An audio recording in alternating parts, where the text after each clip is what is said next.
संबोधित करेंगे। मेरा विनम्र निवेदन है माननीय जयशंकर जी से कि आपको संबोधित करें।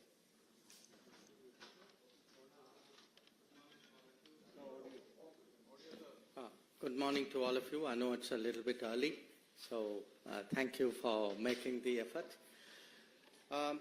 Today's press conference is about the Kachchatheevu issue and also the situation of Tamil fishermen which arises from it. Now, maybe all of you may not be completely familiar with Kachchatheevu, the whole problem.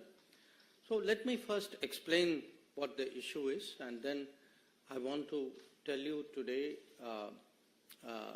what has really transpired, which has created the issue, and why that issue is today relevant to all of us. Why are we debating it today?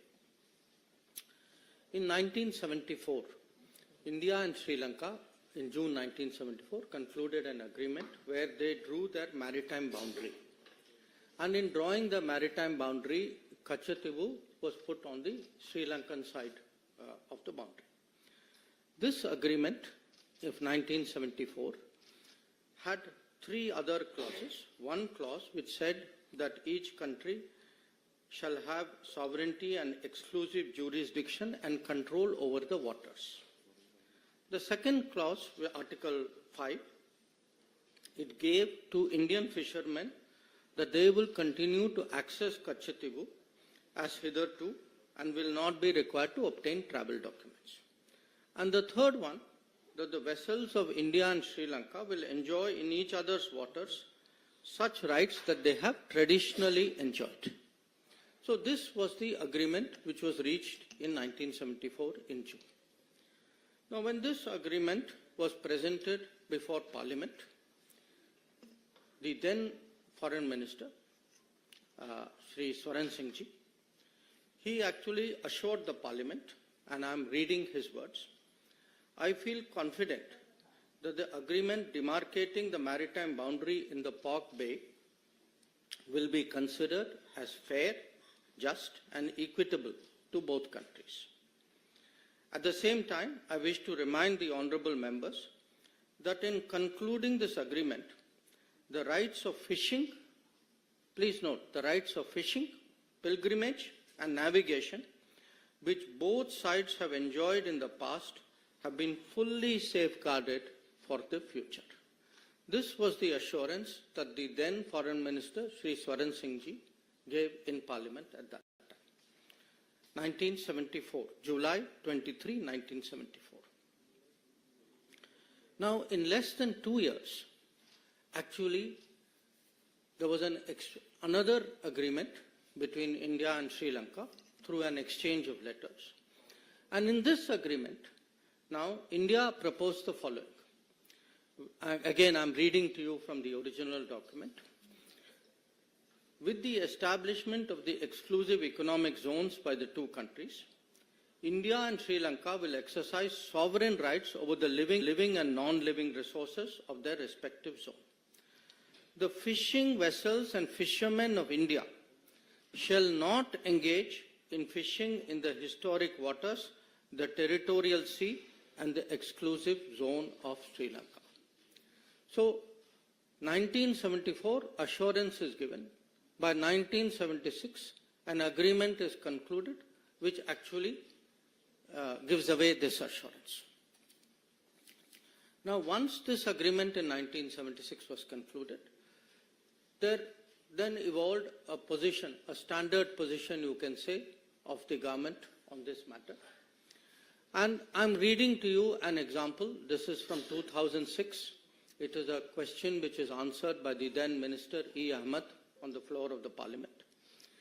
And he says, Mr. Ahmed, the 1974 agreement on the demarcation of the international maritime boundary line between India and Sri Lanka, as also the exchange of letters of 1976 on this issue of fishing rights, stipulate that the fishing vessels and fishermen of India shall not engage in fishing in the historic waters, territorial seas and the EEZ of Sri Lanka. So this is now the position which is taken by the government as a regular position. I am only giving you one example from 2006. So what has happened? What has been the consequence of this? In the last 20 years, 6,184 Indian fishermen have been detained by Sri Lanka. 6,184. And in the same period, 1,175 fishing vessels, Indian fishing vessels, have been seized, detained, apprehended by the Sri Lankans. So this is really today the background. This is the issue that we are discussing. Now you can ask, why are we discussing it? And the answer is, in the last 5 years, in the Parliament, in the Consultative Committee, we have repeatedly, this issue, Kachchatheevu issue and the fishermen's issue, has been repeatedly raised by various parties, by all parties, I would say. As I mentioned, in Parliament, it has come up as Parliament question. It has come up in debates. It has been raised in the Consultative Committee. And in fact, Chief Minister of Tamil Nadu has written to me numerous times. And my record shows that to the current Chief Minister, I have myself replied 21 times on this issue. So please understand, this is not an issue which has suddenly surfaced. This is a live issue. It is an issue which has been very much debated in Parliament, in Tamil Nadu circles as well. It has been the subject of correspondence between the union government and the state government. And as I said, 21 times I have myself replied to letters. Now, every political party in Tamil Nadu has taken a position on this. And here, one of the reasons why we are debating it is, in looking at these two issues, the Kachchatheevu issue and the fishermen issue, two parties, the Congress and the DMK, have approached this matter as though they have no responsibility for it, as though the situation is for central government, today's central government, for them to resolve. There is no history to this. This has just happened. They are the people who are taking up the cause. That is the way they would like to project it. So the purpose of the press conference today, why I am talking to all of you, is we believe that the public has a right to know. The public has a right to know, how did this situation come about? How was Kachchatheevu, how was the 1974 agreement reached? How was Kachchatheevu given away? How was the fishing issue handled? Because please understand, the fishing issue actually emanated from a 1976 agreement. So there are two agreements we are talking about. So because these have been live issues, because they have been discussed earlier also in Parliament, two documents were sought from us as an RTI request. And these were provided. One was a document about Ministry of External Affairs summary background note for the meeting of the Informal Consultative Committee in 1968 on this issue. And the second was a record of discussion of a meeting between the then Foreign Secretary and the then Chief Minister of Tamil Nadu, Honorable Kalaignar Karunanidhi, in June 1974. Now, the point today is, we know there are two agreements. We know there's a 1974 agreement. We know there is a 1976 agreement. We know who did this. How has the situation arisen? What we do not know is who hid this, who has been party to it, what has been concealed from the public, and we believe it is the right of the public today to know how did this situation come about. Now, with regard to the Kachchatheevu issue itself, there have been claims and counterclaims. India had its arguments. Sri Lanka had its arguments. In fact, in one of the two documents, both documents actually, but one has more detail than the other, these claims have been spelled out in some detail. India's claim is mainly that the Kachchatheevu Island belonged to the Raja of Ramnath, and that he had it from the time that East India Company assigned it to him. It was part of his zamindari rights, and these rights also included fishery, and also that later on these rights moved from the Raja of Ramnath to the Madras government. The second argument was that during after independence, for many years, Indian customs regularly went to Kachchatheevu, and this was not obstructed. And the Indian view also was that there was absence of any documentary evidence to show that Sri Lanka had an original title to Kachchatheevu. So these were largely the Indian arguments. The Sri Lankan argument, which also this document, which has been obtained under RTI, has released, was that according to them, they have records which go back to the 17th century, and that they also feel there were some conferences where which looked at their claim in a more positive manner. This is their claim. Now, what actually happened on Kachchatheevu was, after both India and Sri Lanka became independent, there were issues between the military of the two countries about using this island. And that's how this issue actually came up as an issue between the governments. And from the 1960s, this issue picked up. And it was particularly discussed. There were many discussions, but I think the most important one was a discussion in 1974, few months before the Kachchatheevu agreement was done, when the then Sri Lankan Prime Minister, Sirimavo Bandaranaike, came and met Indira Gandhi ji, who was then Prime Minister of India. So this broadly is the issue. These are the claims. But as I said, we know who did it. We are today looking and discussing who hid it.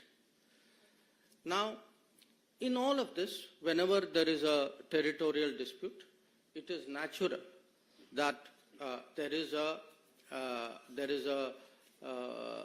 request. You take a legal view of what is the claim. So at this time, the legal view was actually originally sought from the then Attorney General of India, Shri M.C. Setalvad. Many of you would be familiar. He was a very famous person. He was a legal luminary. Now, it's very interesting. Shri Setalvad gave his legal opinion as the Attorney General in 1958.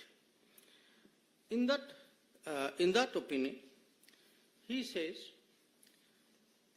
the matter, and I'm reading from it, the matter is by no means clear or free from difficulty, but on the assessment of the whole evidence, it appears to me that the balance lies in favor of concluding that the sovereignty of the island was and is in India. So this is the opinion of the then Attorney General. In fact, he not only mentions that, he also says, because please note, he says that the matter is by no means clear. He says whatever is agreed, it can also be limited by custom or treaty, and therefore Mr. Setalvad suggests that it may be possible for India to contend that there exists a right by custom in the Indian fishermen to fish in the territorial waters of the island. So essentially, the Attorney General is saying that the balance of the balance is something which goes in favor of India. But even if it doesn't, there is still a case. There is still a case to insist on fishing rights, access of Indian fishermen to the waters of this island. Now, interestingly, other than the Attorney General, you know, the Ministry of External Affairs also has a legal department. So we had a gentleman there at that time called Dr. K. Krishna Rao. He was a very eminent person dealing with international law. And Mr. K. Krishna Rao also takes a very interesting view. He says, I'm not suggesting that we have no case at all, but I submit that our legal case in this connection may be used to obtain fishing rights around the island.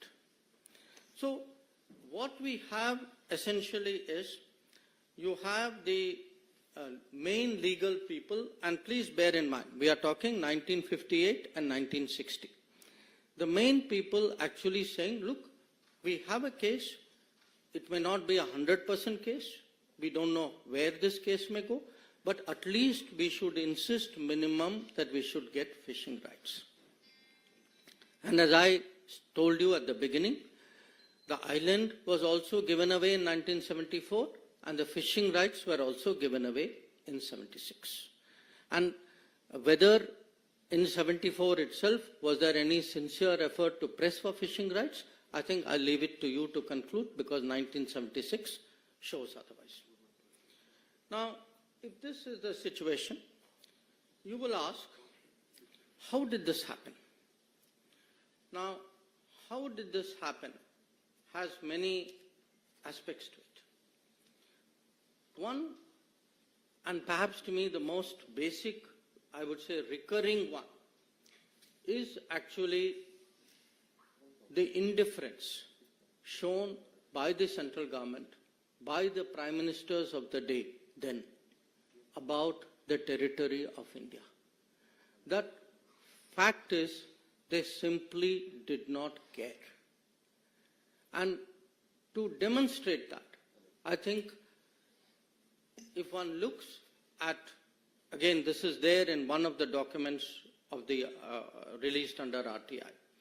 This is an observation by the then Prime Minister Jawaharlal Nehru in May of 1961. He says, he writes, I attach no importance at all to this little island, and I would have no hesitation in giving up our claim to it. I do not like matters like this pending indefinitely and being raised again and again in Parliament. So, to Pandit Nehru, this was a little island. It had no importance. He saw it as a nuisance. Why are people bringing it up again and again in Parliament? So, for him, the sooner you give it away, the better. Now, you can say, okay, this was Pandit Nehru's view. Now, I want to read to you. Actually, this was not just Pandit Nehru's view. This view continued on to Indira Gandhi ji as well. So, it's very interesting if one goes through the records of Parliament. We are now looking, I'm fast forwarding it to the time when Kachchatheevu Agreement is done. There is a member of Parliament called G. Vishwanathan from Tamil Nadu. And he says, this is I'm quoting from Parliament records. We are worried about Diego Garcia, thousands of miles away from Indian territory. But we are not worried about this small island. When we speak of it, the Prime Minister, he is talking about Indira Gandhi ji, the Prime Minister is said to have remarked in the AICC meeting that this is a little rock. I am reminded of those days when Pandit Nehru called about our northern boundary as a place where not a blade of grass grew. I would like to remind the Prime Minister that after this historic statement by Prime Minister Nehru, Pandit Nehru never regained the confidence of the country. This is going to happen to the Prime Minister when she says this is only a little rock and that there is nothing to worry about the territories of our country. So, as you can see, this is not just, one Prime Minister. Whether it was Pandit Nehru or whether it was Indira Gandhi, this very dismissive attitude, this little rock, this small island of no importance, this was the historic Congress attitude towards Kachchatheevu. Now, again, please don't think it's an individual view. This was actually, in a way, had seeped into the party thinking. So, I will give you another example of it. Same time, there was a very well-known Congress leader, all of you are familiar with his name, he was from Delhi, called HKL Bhagat. Now, HKL Bhagat is reacting in the same Kachchatheevu debate. So, he says, and I'm quoting from the parliamentary record, he says, my honorable friend from the DMK was just now talking about Kachchatheevu, the island.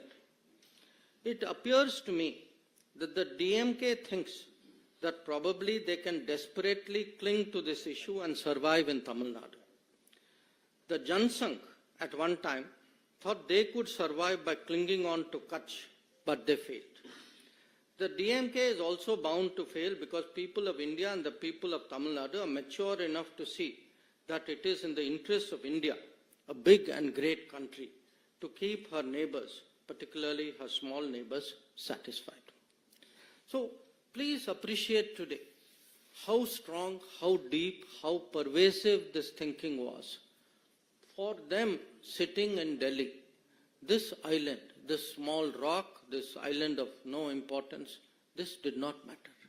It was an inconvenience to be given away so that they, in their minds, could actually not just have good relations with a neighbor. They found it irritating, it was coming up in parliament. For them, it was a headache. So, they saw the territory of India. And when someone says Jaishankar also had the same view, yes, there were parties for whom every millimeter of Indian territory mattered. Apparently, there were parties to whom even large tracts of Indian territory, as we saw in Aksai Chin, did not matter. Now, so far, I have spoken about what was the approach of the central government and of the Congress party. But you have to ask yourself, would it have been possible if there was no connivance at the state level? Now, since 1974, we have heard protestations from the state government, then state government, from the DMK. As I pointed out, I get so many letters even now from the Chief Minister of the DMK. So, I want to now turn the focus to the second document of the RTI. This is a document which is a record of a meeting on 19 June 1974, which is held in Fort St. George, the Secretariat, Tamil Nadu Secretariat conference room, where the Foreign Secretary, accompanied by the Director of the Historical Division, he calls on the then Chief Minister of Tamil Nadu, Kalaignar Karunanidhi, and present there are the Tamil Nadu Chief Secretary, gentleman called P. Sabanayakam, and the Home Secretary, a gentleman called S.P. Ambrose. Now, I want to share with you the relevant part of this, because this will now answer the question, not just the question who did it, but the question who hid it also. After the exchange of courtesies, Foreign Secretary, recalling the talks he had in New Delhi with the Chief Minister in 13th October 1973. So please note, we are talking 19 June 74. So talks have been going on between the Foreign Ministry, Union Government and the Chief Minister from 1973. So recalling 13th October 1973 and with the Chief Minister, Secretary and other officials of Tamil Nadu in Madras on 14th October 1973, before the Indo-Sri Lanka official level talks in Colombo on 15-16 October 1973. So the key point is, 1 year before the Kachchatheevu agreement, already then union government and then state government led by DMK were already, the chief minister, up to the level of chief minister, were already discussing this agreement, and they are discussing this agreement before they actually go into talks with Sri Lanka. Now then it says, Foreign Secretary said, the purpose was to keep the Tamil Nadu government fully informed.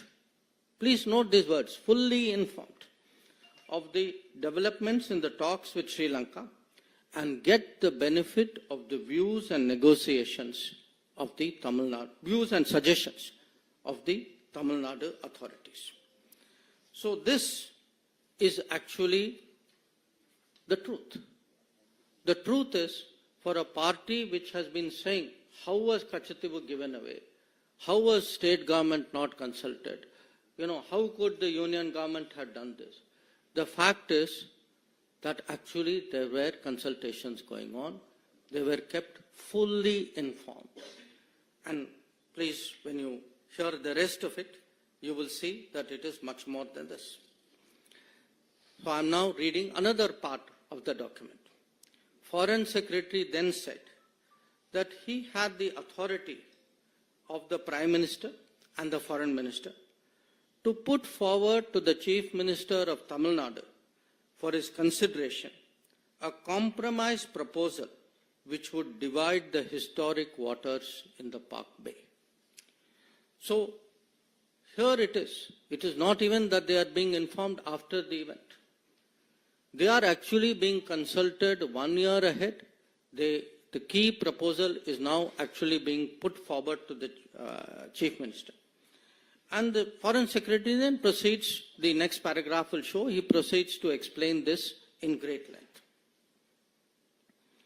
Now, at the end of the conversation, again I am quoting from the document, on the substance of the proposal, the Chief Minister indicated that he was inclined to accept the suggested solution.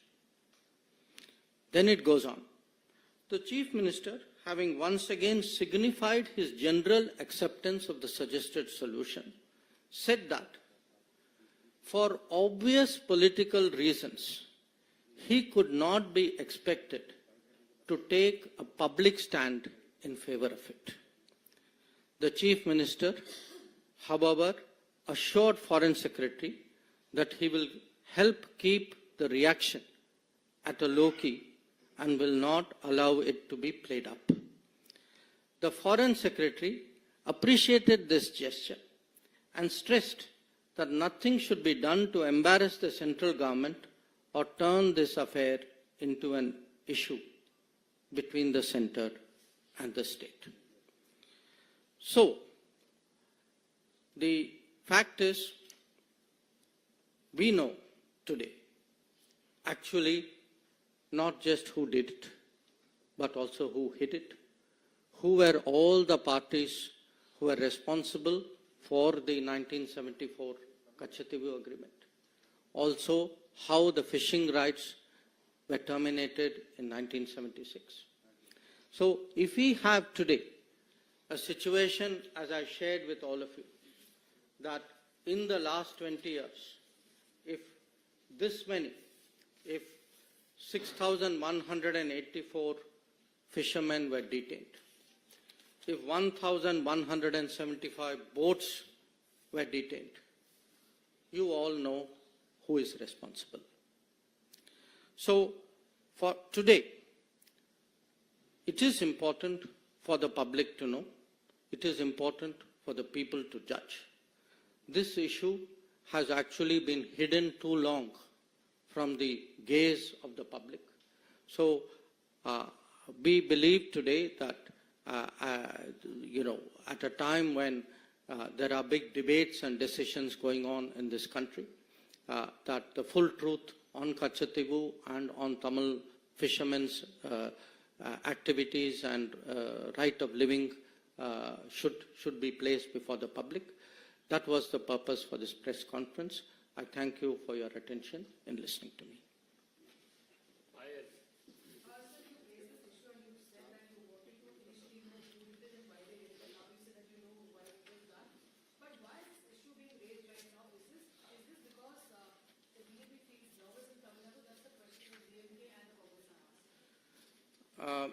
Payal, no, I don't think it is a question of feeling nervous. On the contrary, I think anybody who has seen the Prime Minister's road shows will see the upsurge and the enthusiasm in Tamil Nadu. It is being raised because it has been very much a public issue. I mean, as I said, look, 5 years. I myself have written 21 times to the Chief Minister Stalin of Tamil Nadu. Every meeting, please look at the parliament records. You know, anything, there was a discussion even on anti-piracy legislation. The DMK members stood up immediately and said, Kachchatheevu, Tamil Nadu fishermen, we support it. But they should take responsibility for the actions of, their leader and their party and the state government which they led. And so should the Congress. I mean, if their policies, their conscious decisions and things which they had as a deal between them, if this deal led to this situation, they should own up to it. And why am I bringing it up? I am bringing it up today because fishermen are still being detained. Boats are still being apprehended. Issue is still being raised in Parliament. But it's being raised in Parliament by two parties who actually did it and say, oh, I had nothing to do with this. So I think the truth must come out. Deepika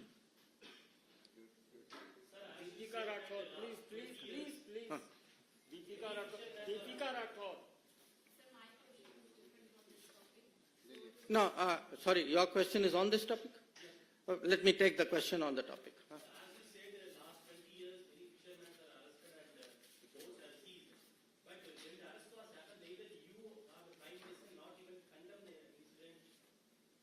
No. Excuse me. Whenever there was an arrest, how do you think the people got released? They got released due to our efforts. I have myself, Prime Minister has taken it up with the President of Sri Lanka, with the Prime Minister of Sri Lanka. I have taken it up with my counterparts. Our embassy is working on it. So, it's very good to give statements from Chennai. The people who do the work are us. And we are doing the work because of a situation which people in Chennai and then people in Delhi put us into. So this is not a question of condemning it. We are the people who get the fishermen released. We are the people who got the boats back. So let's get the record straight. So please.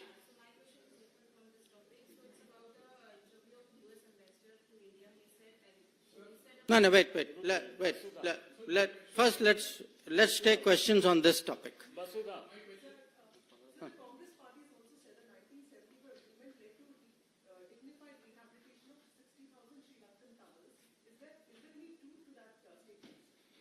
I think if you look at the 1974 agreement, that agreement there's nothing in that agreement which shows that there is any other benefit other than what is there in the agreement. See, what is very troubling?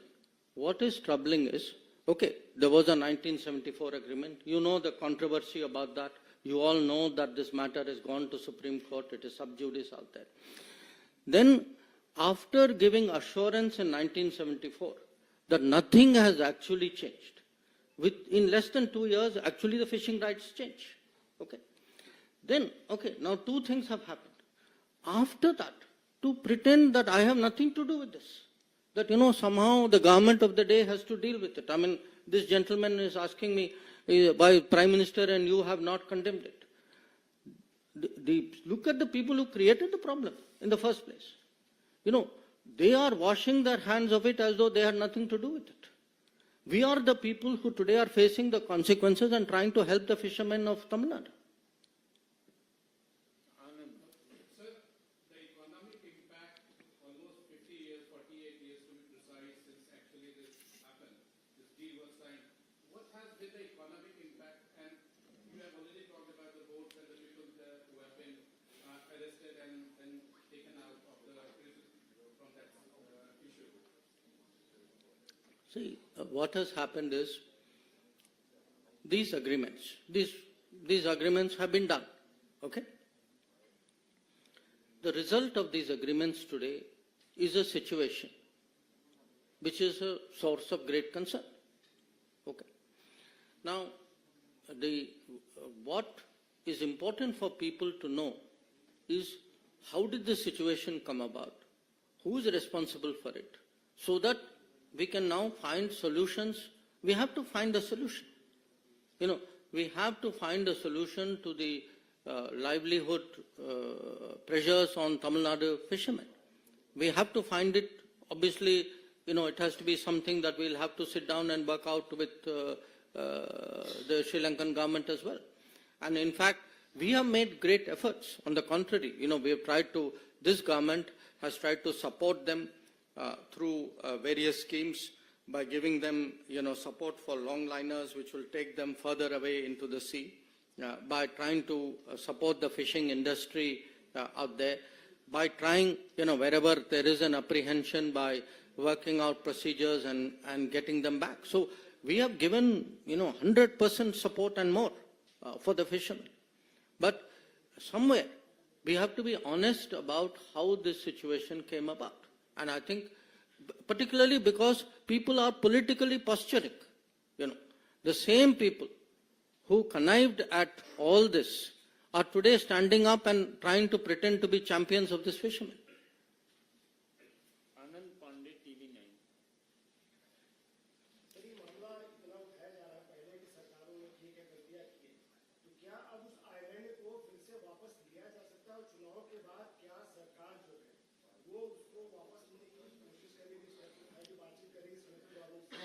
See, the issue, you again know, there are two writ petitions pending before the Honorable Supreme Court. So when a matter is sub judice, nobody speculates on this matter. Today, the issue is how did we arrive at this point? Who has the responsibility? And who is hiding what? People should know. So what will happen in the future? I think, as I said, matter is sub judice. Prime Minister Narendra Modi has tweeted and he also attacked DMK on this issue.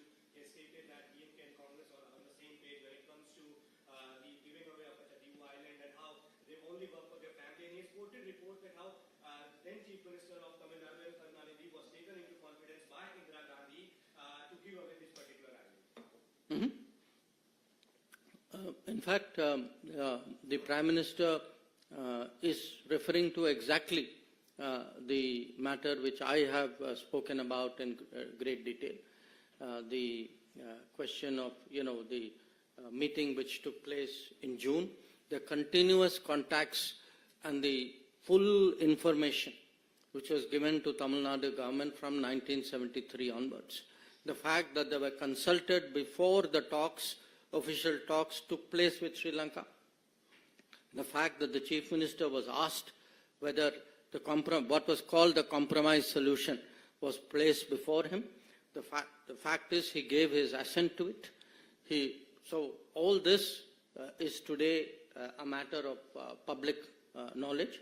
So the reality stands, in the glare of sunlight, that the right to information has shown to the people of Tamil Nadu that actually the DMK very much connived with the Congress party in 1974 and thereafter in creating the situation which has happened.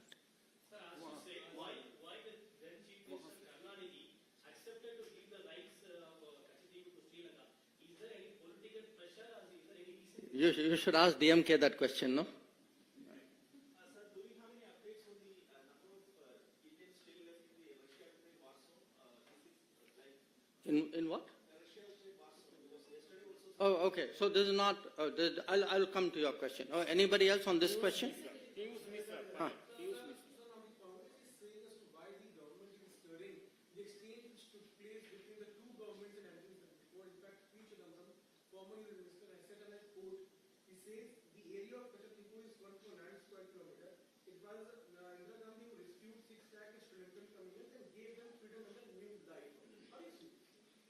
No, I think, frankly, this is a cover-up for something which was done.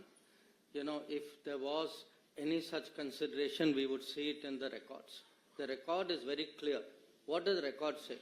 The record says, Pandit Nehru said that this is a small island of no importance. The record says Indira Gandhi said this is a little rock which doesn't matter. First you say it doesn't matter. Now you claim that you actually got something for it. There's nothing to show that.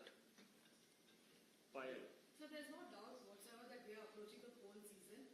Through this press conference, through the documents that have been released, what is the message that the BJP is trying to give to the people of Tamil Nadu vis-a-vis political impact? No, look, I think it is important for the people of Tamil Nadu to know the truth about a very emotive issue on which the public has been misled for many, many years. The purpose, there is only one purpose for this press conference. That purpose is the public has the right to know. The public in Tamil Nadu particularly has a right to know about an issue on which there has been so much debate in the last 50 years. We need TV 18. Sir आपने बहुत अच्छे से इस मुद्दे को कच्छाथीवू का जो मुद्दा था उसे समझाया, लेकिन अब बीजेपी क्या चाहती है? कच्छाथीवू को वापस भारत में ले लेना चाहिए? बीजेपी का क्या विचार है? I have already answered that question. Huh? You already had two chances, please. Sorry? I think all of you are asking what I have already answered. The matter is sub judice before the Honorable Supreme Court. So let us do one thing. I think two of you had different questions. First she asked first. Please allow me.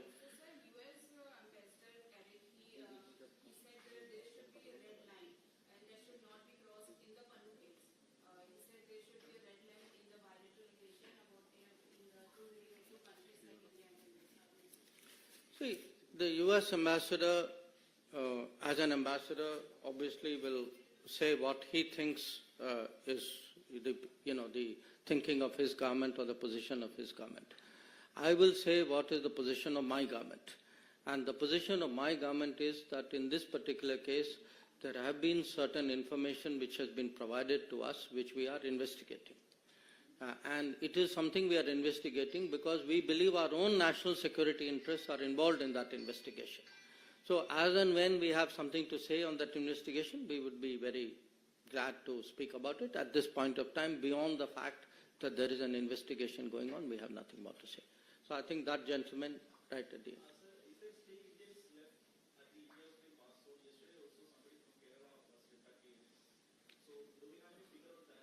You know, I had the Ukrainian foreign minister in Delhi just 3 days ago. And my understanding is, yes, there are some Indians, there are some people who are working there, some people who are studying there. There are different people who are doing different things. So there are some people who have chosen to go back. Again, I want to say, you know, we had given advisories asking people not to put themselves at risk. I mean, that is our duty as a government. But there are people who have chosen to go back. But if there is any situation, see, the Modi Sarkar, through its entire record, wherever any Indian is under any trouble, we have always made it a point to ensure their security. So if there is somebody in a situation, my advice would be they should reach out to the embassy, and I'm sure the embassy would respond. Sorry? Yeah, I'll end with that. I think in that case, we have taken it up very, very strongly with the Russian government, and we are trying to get all these people back to India.